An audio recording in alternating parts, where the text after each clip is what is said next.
So, you know what? This is the kind of video that I know people are gonna go in the comments and say, Lego, why do you have to keep on making this kind of stuff? Like, you don't need to keep on beating it into the ground that Matvei Michkov is a Philadelphia Flyer, that he's a very good Philadelphia Flyer, and that the Montreal Canadiens passed up on drafting him in 2023. Why do you have to keep on bringing this up? And the unfortunate truth about it is that the way that we are receiving information and the kinds of information we are receiving, these things are pretty noteworthy. And I have no doubt that people are going to watch this video, as they did the last time we had spoken about this guy, and I feel like that pretty much answers the question. Lego, why are you making another video about this guy? Because y'all keep watching it, straight up.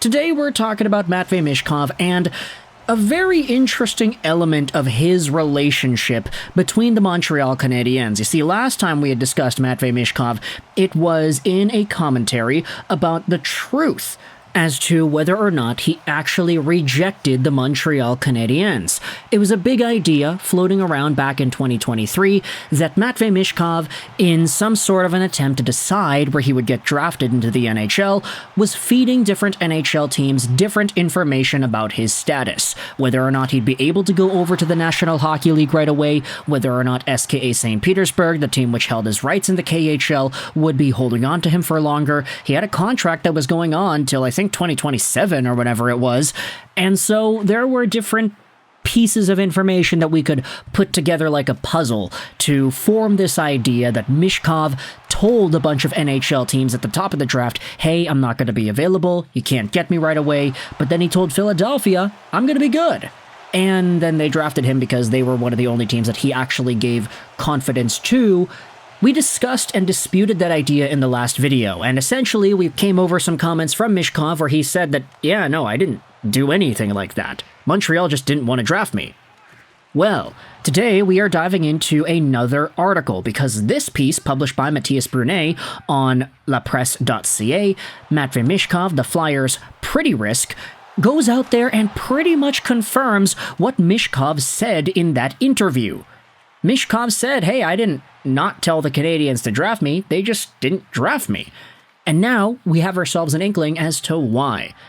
Matthias Brunet goes out there and talks about the prosperity, the skill, the scoring, the points out of Michkov in this article, but then it goes over into the Montreal thing. Obviously, this is lapresse.ca, so it's a Montreal, Quebec-focused article platform, and it will be linked in the description if you want to go ahead and read the rest of this yourself. But Brunet goes into an entire thing about drafting Russian guys and drafting guys with apparent behavioral problems, drafting Michkov 2nd, 3rd, 4th, or 5th overall and coming up empty-handed would have made the organization that selected him look very bad. And a lot of the risks that he writes about here are not things that we haven't heard about before, the Russian factor, the long contract, and other things. From the 7th rank onwards, the risk is already more tolerable though, especially for a GM, Danny Briere, who had already had a second chance, and whose son got back on the right path after having a second and even perhaps a third chance. The article then goes over other examples throughout history where players that had a lot of talent, but who had a lot of risk attached to it, were drafted a lot later. There's a discussion about Jaromir Jagr, there's a discussion about Cole Caulfield. But then if you scroll down into the conversation about Montreal and what they did in that 2023 draft, you'll find this. Poor defenseman David Reinbacher, drafted 5th overall by the Canadiens, 2 spots ahead of Michkov, is the victim of an unfair controversy in Montreal. He is unable to show his qualities due to a knee injury. And that's true. David Reinbacher, drafted 5th overall by Montreal, the player that a lot of Habs fans talked so much smack about right off the bat because obviously a more mobile two-way shutdown-esque caliber right-handed defenseman isn't seen with the same star power as a potential point-per-game, over-point-per-game Russian stud like Michkov. But David Reinbacher is in an unfortunate spot where he can't really go to bat against Michkov in terms of reputation because he is injured. And the unfortunate truth about it is that this draft pick of taking Michkov at number 5 will always have this label attached to it. Hey, guess what? Montreal passed up on Matvei Michkov.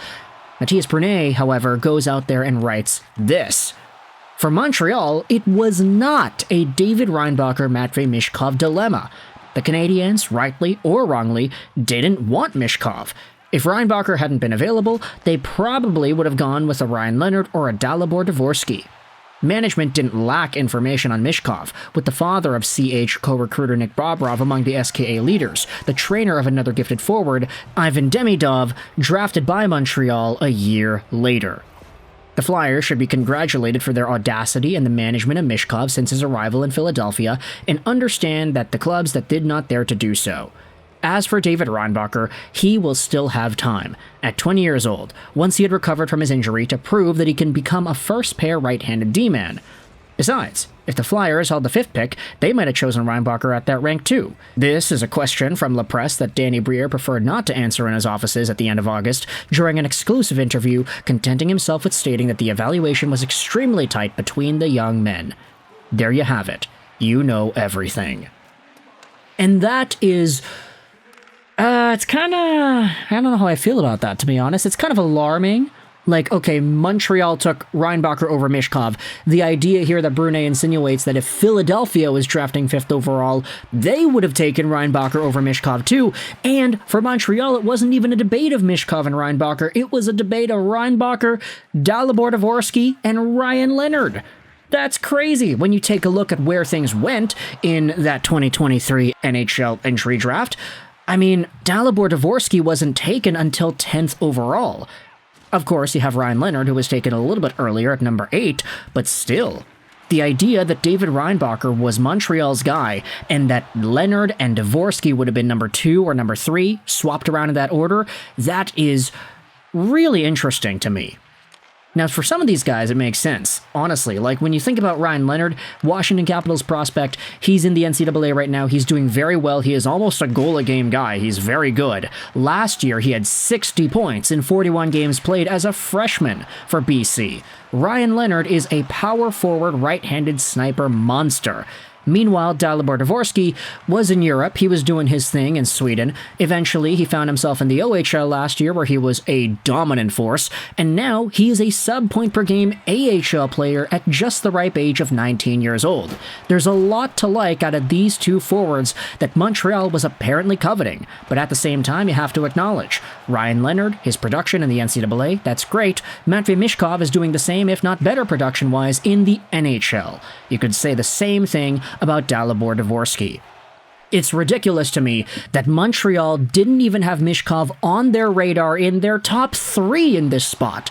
The idea that if Reinbacher wasn't available, they would have had to really slim it down and decide between Leonard and Dvorsky, whom it is they would be taking, instead of just saying, okay, Michkov. Like, this is starting to really bleed into what we had seen Michkov say earlier in the year as well, that, hey, Montreal just didn't draft me. Straight up. I didn't tell them no. I didn't tell them anything that I didn't tell any other teams. They just decided not to take me. And that is really interesting to me. And I want you to let me know your thoughts in the comment section below about how Matvei Michkov was not even on Montreal's radar in 2023. Dvorsky, great. Leonard, great. Reinbacher, he needs a little bit of time.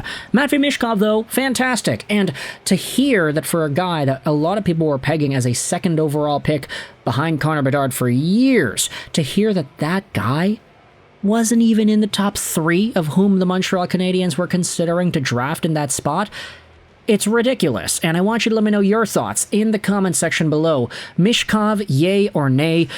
Again, I'll say this one more time. I said it in the last video, like, I think this is the last time we'd ever talk about this, but it ended up not being because we spoke about this again here today. But I said this at the beginning of the video too. The reason we keep on talking about this is because y'all keep watching. Seriously. Like, how ridiculous is it that we're still finding things out about this draft pick all these months later, and how it's still a big deal? People really wanted to see Michkov get taken by Montreal back in that time frame. And now, if you think about the possibilities, I mean, imagine Michkov and Hudson setting up Patrick Laine. Sounds like a dream in heaven, to be honest. Anyways, I want you to let me know your thoughts in the comment section below about this Michkov Montreal thing once more. I hope you enjoyed this video.